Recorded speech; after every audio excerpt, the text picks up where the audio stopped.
Hello, नमस्कार सभी को। तो आज हम यूपी टेट का पेपर जो 2011 में हुआ था उसके सीडीपी के 30 क्वेश्चन डिस्कस करेंगे। ये पेपर सभी के लिए है। कहें तो यूपी के अंदर यूपी टेट की शुरुआत यहीं से हुई थी। तो आप सब इसको देखिएगा। मैंने 2011 से लेकर 2022 तक के जितने भी यूपी के अंदर पेपर हुए हैं, पेपर 1, पेपर 2, सीडीपी के 30-30 क्वेश्चन हर एक सेट को मिला के मैंने करा दिए। 20 से 30 मिनट की एक वीडियो बनाता हूँ, उसके अंदर ये सारी मैंने करा दी है। आप सभी को देखिएगा, ये सभी के लिए है। पेपर 1 वालों के लिए भी है और पेपर 2 वालों के लिए भी है। चलिए क्वेश्चन नंबर 1 से हम शुरुआत करते हैं। क्वेश्चन नंबर 1 है, बुनियादी स्तर पर मातृभाषा में शिक्षा देना बेहतर है क्योंकि यह बुनियादी स्तर पर शिक्षा को मातृभाषा में देना चाहिए, ऐसा क्यों बेहतर है? बच्चों में आत्मविश्वास का विकास करेगा, अधिगम में को सरल बनाएगा या फिर बौद्धिक विकास में सहायता करेगा, और लास्ट प्राकृतिक वातावरण में बच्चों को सीखने में सहायता करेगा।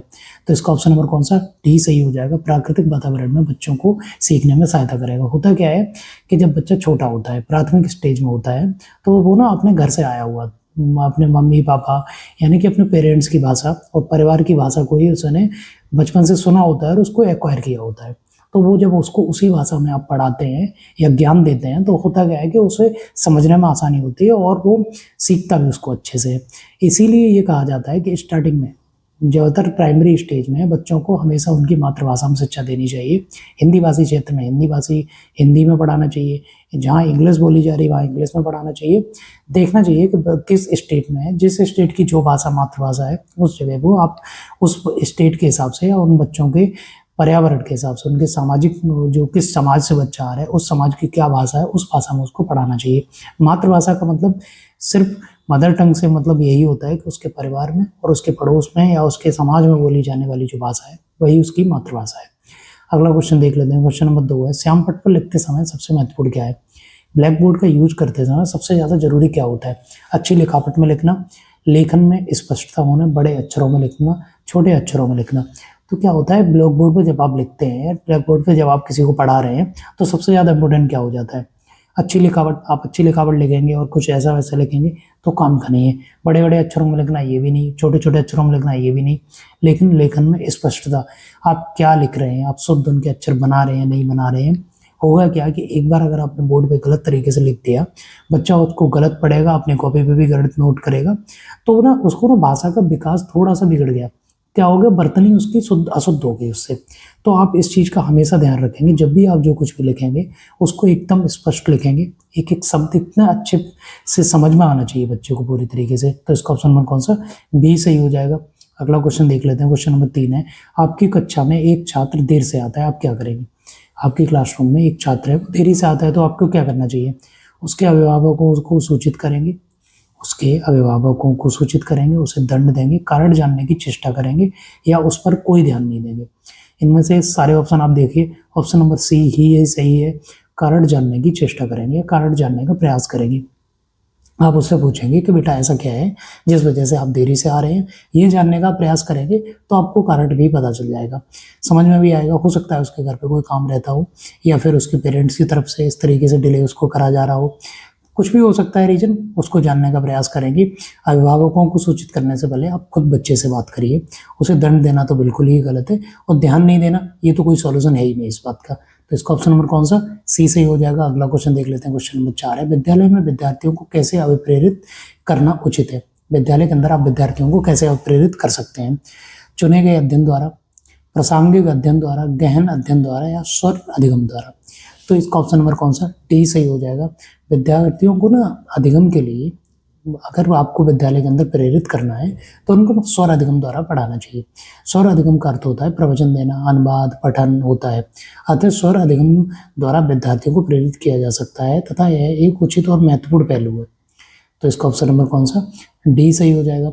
अगला क्वेश्चन देख लेते हैं। क्वेश्चन नंबर 5 है, शिक्षा का उद्देश्य होना चाहिए। जो कि शिक्षा है उसका उद्देश्य क्या होना चाहिए? विद्यार्थियों में व्यावसायिक कुशलता का विकास करना, विद्यार्थियों के सामाजिक जागरूकता का विकास करना, विद्यार्थियों को परीक्षा के लिए तैयार करना, व्यवहारिक जीवन के लिए विद्यार्थियों को तैयार करना। तो क्या होता है व्यावसायिक जीवन, यानी कि मतलब उनको शुरू से ही आप जॉब के लिए तैयार करने के लिए तैयार कर रहे हैं, ऐसी शिक्षा का कोई वो नहीं है। सामाजिक जागरूकता, यस, सामाजिक जागरूकता शिक्षण में जरूर होती है, लेकिन क्या कहते हैं परीक्षा के लिए तैयार करना ये बिल्कुल भी उसके अंतर्गत नहीं आता है। लेकिन ऑप्शन नंबर डी, व्यवहारिक जीवन के लिए विद्यार्थियों को तैयार करना। व्यवहारिक जीवन मतलब जो प्रैक्टिकल लाइफ उसकी आगे जीवन में होने वाली है, या जो वो जीवन में जी रहा है लाइफ, उसके लिए उसको तैयार किया जाता है। उसके साथ आप कैसे समायोजन करेंगे, कैसे डील करने वाले हैं आगे चल के, ये ना स्कूल की शिक्षा से ही जुड़ा हुआ है। तो इसका ऑप्शन नंबर कौन सा, डी सही हो जाएगा। अगला क्वेश्चन देख लेते हैं। क्वेश्चन नंबर 6 है, विद्यार्थियों में अवांछित व्यवहार को किंचित परिवर्तन करने में सबसे प्रभावी पद्धति। एक विद्यार्थी उसके अंदर अवांछित व्यवहार को परिवर्तन करना चाहते हैं, उसकी सबसे प्रभावी पद्धति क्या होगी। विद्यार्थियों को दंड देना चाहिए। दंड देना पूरी तरीके से गलत है। ये ना अगर कहेंगे अगर आप दंड देंगे तो आपकी जॉब भी जा सकती है, और वैसे भी ये गलत है, मतलब एथिकली भी गलती है। अभिभावकों को ध्यान में इसे लाना, अभिभावकों के ध्यान में इस चीज़ को लाएंगे, या फिर अवांछित व्यवहारों के कारणों को ढूंढना और उपचार का प्रबंध करना, या इनकी उपेक्षा करना। होगा क्या कि जो अवांछित व्यवहार वो बच्चा कर रहा है, अवांछित व्यवहार जिस तरीके के वो बच्चा कर रहा है, उसके कारण का पता लगाएंगे, यानी कि सबसे पहले डायग्नोस करेंगे और फिर रेमेडी करेंगे। रेमेडी मतलब उसका समाधान करेंगे कि ऐसे अवांछित कारक क्यों हो रहे हैं, और हो रहे हैं तो उसका समाधान क्या है, वो समाधान करने का प्रयास करेंगे। तो इसका ऑप्शन नंबर कौन सा, सी सही हो जाएगा। अगला क्वेश्चन देख लेते हैं। क्वेश्चन नंबर 7 है, आपको शिक्षक दिवस पर कुछ विद्यार्थियों ने एक बधाई पत्र भेजा, आप क्या करेंगे।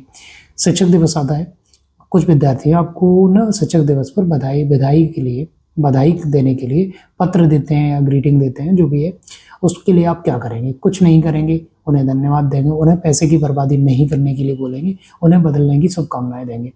ऐसा बिल्कुल भी नहीं है, उन्हें धन्यवाद देंगे, ये ऑप्शन उचित भी है। होगा क्या कि कुछ बच्चे आपको अगर शिक्षक दिवस पर अगर टीचर्स डे के लिए हैप्पी टीचर्स डे बोलते हैं, तो आप उनको थैंक यू बोलिएगा, उन्हें धन्यवाद करिए, बेटा आपको भी मुबारक हो, आप भी आगे बढ़िए, आप बोल सकते हैं। बाकी के क्वेश्चन इतने रिलेवेंट हैं भी नहीं आंसर इसके, तो इसका ऑप्शन नंबर कौन सा, बी सही हो जाएगा। अगला क्वेश्चन देख लेते हैं। क्वेश्चन नंबर 8 है, जब एक विद्यार्थी असफल होता है तो क्या समझा जाता है। एक विद्यार्थी आपकी कक्षा का है, वो असफल हो गया तो क्या समझना चाहिए। पद्धति असफल हुई है, पूरी शिक्षक असफल हुआ है, पाठ्य पुस्तकें असफल हुई हैं, या फिर व्यक्तिगत असफलता है, उसकी खुद की असफलता है, ये तो नहीं समझना है। होगा क्या, जब एक शिक्षक के द्वारा पढ़ाई पूरी क्लास को उसको पढ़ाया जाता है, उनमें से अगर कोई भी बच्चा अगर असफल होता है तो उस बच्चे की असफलता नहीं होती है, उस शिक्षक की, उस विद्यालय की, उस पूरे करिकुलम का ही फेलियर माना जाता है। होता क्या है कि बच्चे का फेल होना, ये ना एक टीचर का, एक विद्यालय का, एक पूरे होल प्रोसेस का फेलियर माना जाता है। तो ये ना बी ऑप्शन इसमें है, शिक्षक का असफल है, वो शिक्षक ही असफल हुआ है। इसमें क्या हुआ है कि उसने उसको उसके लेवल पे इतना नहीं सिखा पाया जिसकी वजह से वो पास हो पाता। तो इसका ऑप्शन नंबर कौन सा, बी सही हो जाएगा।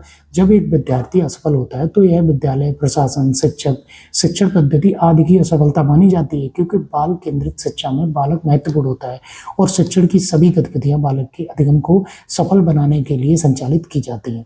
सीधा सा मतलब है कि अगर एक बच्चा असफल हो रहा है तो पूरा सिस्टम फेल हुआ है। तो इसका ऑप्शन नंबर कौन सा, बी सही हो जाएगा। अगला क्वेश्चन देख लेते हैं। क्वेश्चन नंबर 9 है, किसी विद्यार्थी की सबसे महत्वपूर्ण विशेषता क्या है। किसी विद्यार्थी की सबसे महत्वपूर्ण विशेषता क्या है। उत्तरदायित्व की अनुभूति, ईमानदारी, सहभागिता, या फिर आज्ञाकारिता। एक विद्यार्थी की सबसे ज़्यादा महत्वपूर्ण विशेषता आप विद्यार्थी के अंदर क्या डेवलप करना चाहते हैं, क्या होनी भी चाहिए, ये सहभागिता। वो सहभागिता का मतलब होता है दूसरे का सहयोग करना। एक किसी भी विद्यार्थी के अंदर सबसे महत्वपूर्ण विशेषता उसकी सहभागी होना होता है, साथ ही ये उसकी सबसे महत्वपूर्ण विशेषता की ही कहलाती है। तो इसका ऑप्शन नंबर कौन सा, डी सही, सी सही हो जाएगा, सहभागिता। सहभागिता से आप दूसरों को सहयोग करने की भावना बच्चे के अंदर विकसित होनी चाहिए। ऑप्शन नंबर कौन सा, सी सही हो जाएगा। अगला क्वेश्चन देख लेते हैं। क्वेश्चन नंबर 10 है, आप किसी कक्षा में पाठ पढ़ाते हैं और एक विद्यार्थी विषय में असंबद्ध एक प्रश्न पूछता है, तो आप क्या करेंगे। आप किसी कक्षा में एक पाठ पढ़ा रहे हैं, एक विद्यार्थी है जो आपके विषय से रिलेट नहीं कर रहा है, वो क्वेश्चन उसमें पूछ लेता है, तो आप क्या करेंगे। उसे असंबद्ध प्रश्न पूछने के लिए अनुमति देंगे, उसके असंबद्ध प्रश्न पूछने की अनुमति नहीं देंगे, उसे गैर अनुशासित समझकर दंडित करेंगे, कक्षा के बाद प्रश्न का उत्तर देंगे। मैंने पेपर 1 में भी इस टाइप का एक क्वेश्चन था, तो उसमें भी मैंने एक ही चीज़ बताई थी। आप ना अगर क्वेश्चन का आंसर तभी दिया जा सकता है, हालांकि 5-10 सेकंड में अगर क्वेश्चन का आंसर दिया जा सकता है, आप दे दीजिए। यानी कि ऐसा नहीं है कि उससे ना आपकी क्लास जो आप ले रहे हैं और बच्चों को डिस्टरबेंस उससे की वजह से नहीं होना चाहिए। अगर अगर आप देख रहे हैं कि इसका आंसर बड़ा हो सकता है, बच्चे को समझने में इतनी जल्दी आप नहीं बता सकते हैं, आप उसको बोलिए कि आप ना इसका आंसर बाद में देंगे, इस क्लास को ख़त्म हो जाने के बाद आप इसका आंसर दे देंगे। तो इसके ना क्या होगा बच्चा, और उसको बोलिए कि आप इस बच्चे क्लास में एंगेज रहिए, मैं इसका आंसर आपको ज़रूर इस क्लास के बाद दूंगा और देकर ही जाऊंगा। तो इसका ऑप्शन नंबर कौन सा डी सही हो जाएगा, कक्षा के बाद प्रश्न का उत्तर देंगे। तो इसका ऑप्शन नंबर कौन सा डी सही हो जाएगा। अगला क्वेश्चन देख लेते हैं। क्वेश्चन नंबर 11, एक प्रसामान्य 12 वर्ष की आयु में बच्चे की सबसे अधिक होना संभव है। एक बच्चा है जो कि 12 वर्ष की आयु में है, उसका सबसे कहते हैं क्या उसमें संभव होता है। कुल प्रेरक संबंध में कठिनाई होती है, वयस्कों को खुश करने के बारे में दुश्चिंता की अनुभूति होती है। अब और यहाँ में उसकी रुचियों को सीमित करना, और अगला को आंसर है डी समकक्षी के अनुमोदन के लिए बेचैनी। तो इसका ऑप्शन नंबर कौन सा डी सही हो जाएगा। इसमें क्या होता है, समकक्षी के अनुमोदन के लिए बेचैनी पूर्व किशोरावस्था, यानी कहते हैं पूर्व किशोरावस्था 9 से 12 वर्ष, 9 से 12 वर्ष के अंतर्गत का प्रमुख लक्षण होता है। इस अवस्था में क्या होता है कि बालक औपचारिक शिक्षा द्वारा समाज और संस्कृति के कुछ सरल और प्रारंभिक कौशलों को सीखता है, जैसे संबंध में निगमनात्मक तर्क, इस करके की योग्यता, आत्म अनुशासन तथा सामाजिक अनुमोदन के नियमों आदि का अधिगम होता है।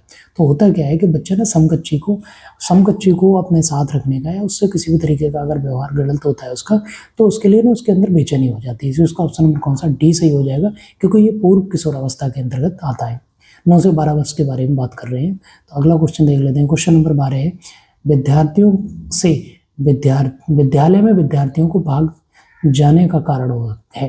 एक विद्यालय है, उसमें से विद्यार्थी अगर भाग जा रहे हैं तो क्या कारण हो सकता है। कक्षा शिक्षण में रुचि का अभाव, कक्षा शिक्षण में रुचि का अभाव हो सकता है। विद्यार्थियों में अध्ययन की रुचि का अभाव, यस ये भी हो सकता है। विद्यार्थियों को दंड नहीं देना, समस्याओं के प्रति शिक्षकों का निर्दय अभिवृत्ति। होता क्या है कि कोई भी बच्चे अगर स्कूल छोड़ रहे हैं तो ये एक रीजन हो सकता है समस्या के प्रति।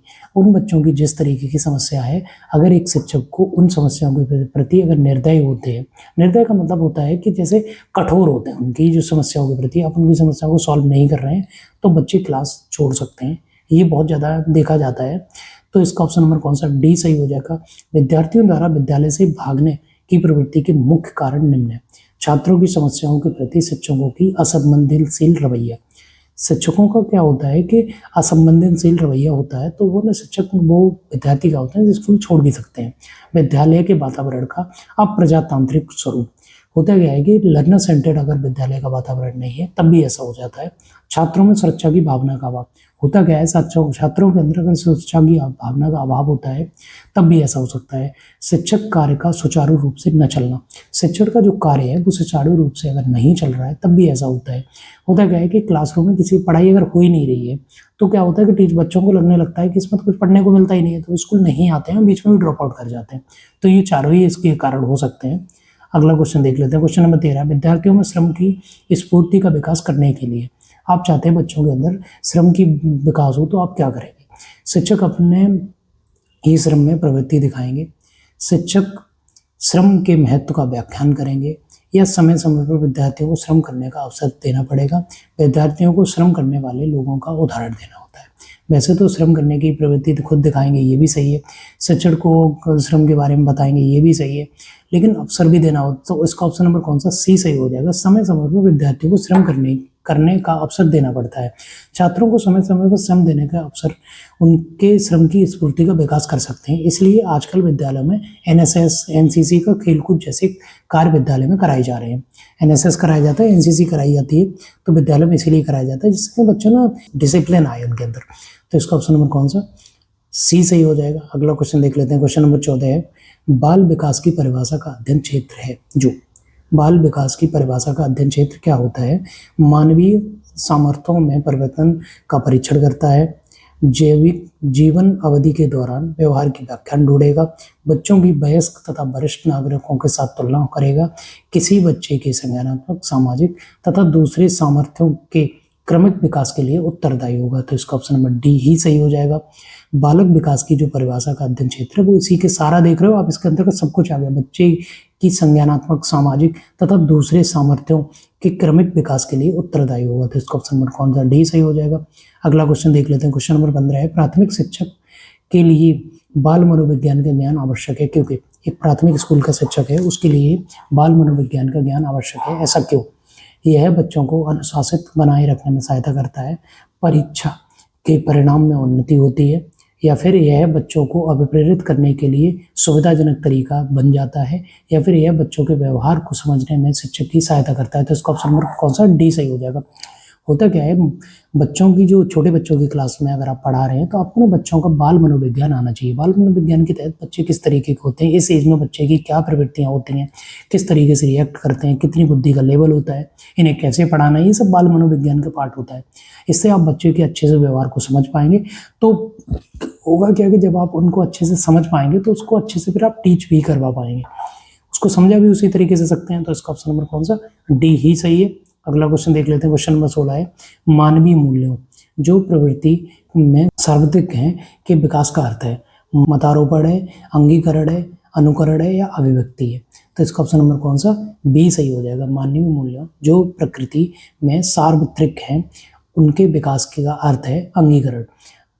जो कहते हैं राधा कुमुद मुखर्जी ने लिखा है, मूल्य समाज द्वारा मान्यता प्राप्त इच्छाएं एवं लक्ष्य हैं, इनका आंतरिकीकरण सीखने का सामाजिकरण की प्रक्रिया के माध्यम से होता है और जो बाद में व्यक्तिनिष्ठ मान तथा अभिलाषा बन जाती है। अर्थात मानवीय मूल्यों का पीढ़ी दर पीढ़ी अंगीकरण होता है और इसी प्रकार उनका विकास भी पीढ़ी दर पीढ़ी होता है। होता क्या है, जो मानवीय मूल्य होते हैं वो ना एक पीढ़ी से दूसरी पीढ़ी में ट्रांसफर होते रहते हैं।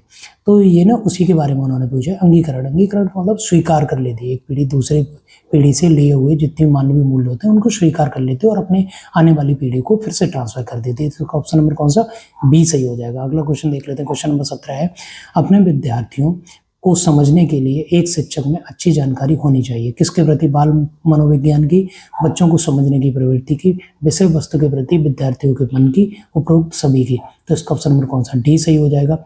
होता क्या है कि एक विद्यार्थी को समझने के लिए एक शिक्षक के अंदर किस प्रकार की जानकारी या किस प्रकार का उसका मेंटल प्रोसेस होना चाहिए, बाल मनोविज्ञान की समझ होनी चाहिए, बच्चों की बुद्धि का स्तर उसको समझना चाहिए, यानी कि बच्चों की अभिवृत्ति की भी समझ होनी चाहिए और बच्चों की समस्याओं के बारे में समझ होनी चाहिए। तो ये ना सारे ही सही है इसमें। तो ऑप्शन नंबर कौन सा, डी सही हो जाएगा। अगला क्वेश्चन देख लेते हैं। क्वेश्चन नंबर 18 है, निम्न में से किस स्तर में बच्चे अपने समकक्षी वर्ग के सक्रिय सदस्य बन जाते हैं? इनमें से कौन सा लेवल है जिसमें क्या होता है, बच्चे अपने समकक्षी वर्ग के प्रति सक्रिय सदस्य बन जाते हैं? किशोरावस्था में, वयस्कावस्था में, प्राक बाल्यावस्था में, या फिर बाल्यावस्था में? तो ये ना पूर्व किशोरावस्था की वो है, एज होती है, जो ऑप्शन नंबर ए किशोरावस्था लिखा हुआ है यहाँ पे, लेकिन ये किशोरावस्था नहीं है, जबकि ये पूर्व किशोरावस्था 9 से 12 वर्ष के एज में अंतर्गत आता है। तो इसका ऑप्शन नंबर कौन सा, वैसे ए है। किशोरावस्था में आप लगा सकते हैं, लेकिन ये किशोरावस्था पूरी तरीके से सही नहीं है। यहाँ अगर पूर्व किशोरावस्था लिखा होता तो ज़्यादा सही होता, 9 से 12 वर्ष में ये वाला काम ज़्यादा होता है। तो इसका ऑप्शन नंबर कौन सा, इसमें वैसे भी कोई भी सही नहीं है, लेकिन ये पूर्व बाल्यावस्था, पूर्व किशोरावस्था की एज होती है। अगला क्वेश्चन देख लेते हैं। क्वेश्चन नंबर 19 है, मनोचित्रण का संदर्भ है, मनोचित्रण है उसका संदर्भ क्या है? अग्रग्राहता को बढ़ाने की एक तकनीक है, जोखिम भरे कार्य करने के लिए कर्म योजना है, मन का चित्र खींचना है, मन के प्रकार का अन्वेषण है। तो इसका ऑप्शन नंबर कौन सा सही हो जाएगा? 19 नंबर क्वेश्चन का आंसर नंबर डी सही है, मन के प्रकार का अन्वेषण है। मनोचित्रण का संदर्भ क्या होता है? मन के प्रकार का अन्वेषण होता है। तो इसका ऑप्शन नंबर कौन सा, डी सही हो जाएगा। अगला क्वेश्चन देख लेते हैं। क्वेश्चन नंबर 20 है, प्रतिभाशाली होने का संकेत में से क्या नहीं है? कोई बच्चा अगर प्रतिभाशाली है तो इनमें से ऐसा कौन सा संकेत है जो नहीं हो सकता? मतलब आप इसको देख के ये नहीं कह सकते कि ये बच्चा प्रतिभाशाली है। विचारों में सृजनात्मकता, दूसरों के साथ लड़ना, अभिव्यक्ति में अनूठापन और कौतूहल। होता गया है, विचारों में अगर सृजनात्मकता है, उसके जो विचार है वो नई नई चीज़ों के बारे में, नई नई चीज़ें अगर वो सोचता है और खोज सकता है, तो इससे ये पता चलता है कि ये बच्चा प्रतिभाशाली हो सकता है। और अभिव्यक्ति में अनूठापन, उसकी जो अभिव्यक्ति है उसमें अनूठापन माने कुछ नया ही सोचने की प्रवृत्ति है उसकी, तब भी आप सोच सकते हैं। कौतूहल मतलब उत्सुक रहना किसी भी चीज़ के लिए, और बहुत ही ज़्यादा कहते हैं ना अंदर से शार्प माइंड होते हैं। तो इसका ऑप्शन नंबर डी भी सही है। लेकिन दूसरों के साथ लड़ना, ये प्रतिभाशाली होने का कोई भी लक्षण नहीं है। आप दूसरों के साथ अगर लड़ रहे हैं तो इसका मतलब ये तो नहीं आप प्रतिभाशाली इसलिए लड़ रहे हैं। तो इसका ऑप्शन नंबर डी यही सही है, प्रतिभाशाली होने का ये कोई लक्षण नहीं होता। तो इसका ऑप्शन नंबर बी इसका सही हो जाएगा।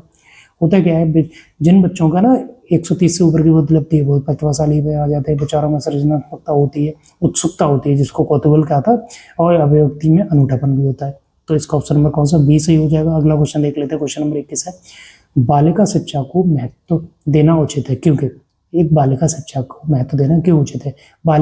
बालिकाएं बालकों से अधिक बुद्धिमान होती है इसलिए देना चाहिए। बालिकाएं बालकों से अल्पसंख्यक होती हैं इसलिए देना चाहिए। अतीत में बालिकाओं को बुरी तरह से विभेदित किया जाता है इसलिए, या किसी सामाजिक परिवर्तन के नेतृत्व में केवल बालिकाएं ही समर्थन होती हैं। तो इसका ऑप्शन नंबर डी सही हो जाएगा। इसका ऑप्शन नंबर कौन सा सही है ये बताइए। होता क्या है ये ना, इसका ऑप्शन नंबर पहले तो वैसे तो बालिकाएं बालकों से अधिक बुद्धिमान होती हैं, ये तो कोई ऐसा आंसर नहीं है, ये आप लगाना भी नहीं है। बालिकाएं बालकों से अल्पसंख्यक होती हैं। यस, हुआ क्या है कि स्टार्टिंग में ना जो गर्ल्स हैं या फिर जो महिलाएं हैं, इनको ना शिक्षा के या आगे बढ़ने के इतने अवसर नहीं दिए गए, तो वो अल्पसंख्यक हो गई या कहीं बना दी गई, है ना। तो ऑप्शन नंबर बी भी इस तरीके से भी सही हो जाएगा। अतीत में बालिकाओं को बुरी तरीके से विभेदित किया गया ना, लड़कों और लड़कियों में इतना ज़्यादा अंतर किया गया कि लड़कियों को पढ़ाया ही नहीं गया, तो आज उनको ना अल्पसंख्यक वो बन भी गई। तो इसको बी और सी दोनों ही सही हो जाएंगे। तो इसका ऑप्शन नंबर कौन सा, बी सी आप लगा सकते हैं। क्या हुआ है कि स्टार्टिंग में बच्चे लड़कियों को पढ़ाया ही नहीं गया है, तो वो ना अल्पसंख्यक तो बन गई, है ना। तो इसका ऑप्शन नंबर बी सी दोनों ही सही हो जाएंगे। अगला क्वेश्चन देख लेते हैं, क्वेश्चन नंबर 22 है, संबंधित शिक्षा की सफलता निर्भर करती है। संबंधित शिक्षा की सफलता निर्भर करती है समुदाय के समर्थन पर, पाठ्य पुस्तकों की उत्कृष्टता पर, शिक्षण अधिगम की वस्तु की गुणवत्ता पर, या शिक्षकों में अभिवृत्तिगत परिवर्तन पर। तो किस रूप में होता है, तो इसका ऑप्शन नंबर बी सही हो जाएगा। पाठ्य पुस्तकों की उत्कृष्टता पर जो संबंधित शिक्षा की सफलता होती है वो निर्भर करती है। तो इसका ऑप्शन नंबर कौन सा, बी सही हो जाएगा। अगला क्वेश्चन देख लेते हैं, क्वेश्चन नंबर 23 है, अधिगम से संबंधित किसी विद्यार्थी की समस्याओं को सबसे अच्छा वो उपचार है। अधिगम से संबंधित अगर किसी विद्यार्थी की समस्याएं हो रही हैं तो सबसे अच्छा उपचार क्या होगा। कठोर परिश्रम का सुझाव देंगे आप उसको, ग्रंथालय में निरीक्षण का अध्ययन करेंगे, निजी शिक्षण का सुझाव देंगे, या निदानात्मक शिक्षण करेंगे। तो ऑप्शन नंबर डी इसका सही हो जाएगा, निदानात्मक शिक्षण करेंगे। अधिगम से संबंधित किसी विद्यार्थी को समस्याओं का अगर अच्छा उपचार निदानात्मक शिक्षण द्वारा किया जाता है, तथा उसमें देखा क्या जाता है ना, आप पहले उस समस्या का पता लगाइए और उसका फिर निवारण कीजिए, उसकी रेमेडी करिए। तो इसका ऑप्शन नंबर कौन सा, डी सही हो जाएगा। अगला क्वेश्चन देख लेते हैं, क्वेश्चन नंबर 24 है, एक शिक्षक विद्यार्थियों को अनुप्रेरित कर सकता है। एक शिक्षक है वो विद्यार्थियों को इस रूप में अभिप्रेरित या फिर अनुप्रेरित कर सकता है, पुरस्कार देकर, सही मार्गदर्शन कराकर, उदाहरण देकर, कक्षा में भाषण देकर। तो होगा क्या, पुरस्कार देकर। पुरस्कार होता क्या है, जो उसको इनाम होते हैं जो भी दिए जाते हैं वो ना रीइंफोर्समेंट का कारण तो होते हैं। तो इसका ऑप्शन नंबर ए तो सही हो जाएगा, सही मार्गदर्शन कराकर भी ऐसा हो जाता है। तो इसका ऑप्शन नंबर कौन सा, ए सही है यहाँ पर। अगला क्वेश्चन देख लेते हैं, क्वेश्चन नंबर 25 है, यदि कोई विद्यार्थी आपका सम्मान नहीं करता है तो आप क्या करेंगे। उसकी उपेक्षा करेंगे, परीक्षा में कम अंक कर देंगे उसको, उसके अभिभावकों से बात करेंगे, उसे डांटेंगे। आप क्या करेंगे अगर कोई बच्चा आपका सम्मान नहीं कर रहा है, आप उसके अभिभावकों से बात करिए। हो सकता है, होता क्या है ना, बच्चे के अंदर जो भी गुण आए होते हैं अपने पेरेंट्स से ज़्यादा आए हुए होते हैं। हो सकता है उनके परिवार में इस तरीके से बिहेव किया जाता हो, इस तरीके से उसको ना कभी सही गलत में अंतर करना ही नहीं सिखाया गया, तो हो सकता है वो टीचर का सम्मान कर ही नहीं रहा है। या फिर हो सकता है कि टीचर की कोई ऐसी बात है जो उसको खराब लग गई है, या टीचर से किसी बात से वो नाराज है, तो ये भी एक कारण हो सकता है। आप पता लगाइए, अभिभावकों से बात करना उचित है, पर आप खुद भी उनके कारणों का पता लगाइए। तो ऑप्शन नंबर सी इसका सही हो जाएगा। अगला क्वेश्चन देख लेते हैं, क्वेश्चन नंबर 26 है, शिक्षण का सत्तावादी स्तर है।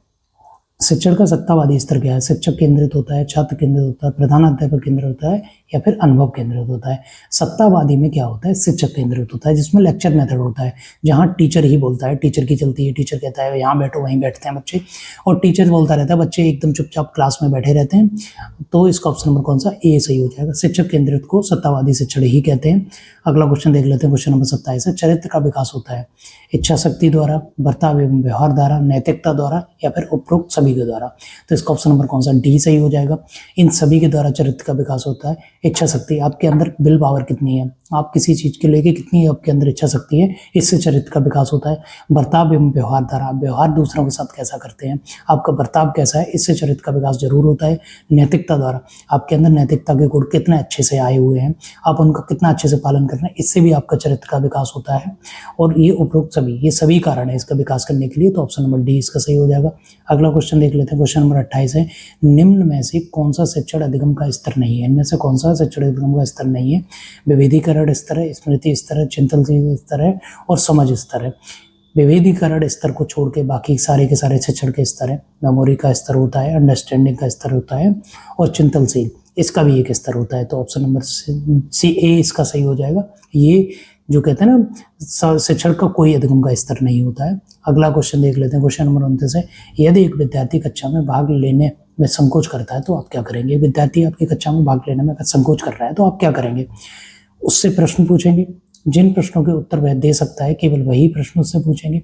उन प्रश्नों को नहीं पूछेंगे जिसके उत्तर उसके सामर्थ्य से बाहर है, जिसके कारण वह कक्षा में उपहास का पात्र बन सकता है।